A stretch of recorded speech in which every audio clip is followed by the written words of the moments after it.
Depuis le 7 octobre, chaque jour ou presque, l'armée israélienne et le Hezbollah se sont provoqués, attaqués. Mais le conflit est resté principalement dans la bande de Gaza. Mercredi, la trajectoire a radicalement changé.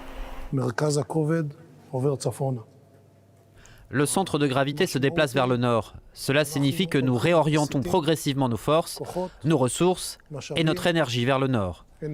Nous n'avons pas oublié les otages et nous n'avons pas oublié les tâches que nous sommes tenus d'accomplir dans le sud. Avec les récentes attaques contre les différents moyens de communication du Hezbollah, la confrontation totale avec la milice chiite semble inévitable. Le bruit court depuis des mois.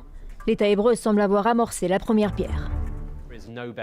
Il n'y a pas de meilleure façon de commencer un conflit d'ampleur qu'en éliminant 10-20% de toute la force de combat du Hezbollah et en détruisant l'infrastructure de commandement, de contrôle et de communication. Ces derniers mois, les combattants du Hezbollah ont souffert. Un certain nombre de cadres ont été éliminés, notamment Fouad Choker. Et un nombre important de roquettes et de missiles ont été détruits. Israël a également en tête que l'automne lui est favorable, grâce à une supériorité technologique dans le combat nocturne. La règle, c'est qu'à chaque fois que nous travaillons sur une certaine étape, les deux étapes suivantes sont déjà prêtes à avancer.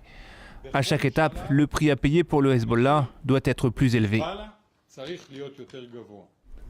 Embourbé dans la guerre à Gaza, Benyamin Netanyahou veut éviter le même scénario dans le nord d'Israël. Sous pression des milliers d'habitants évacués, il a tenté de rassurer.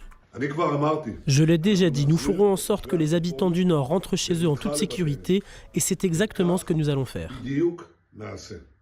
La grande question est de savoir quelle opération s'apprête à lancer le Premier ministre israélien sur le Liban.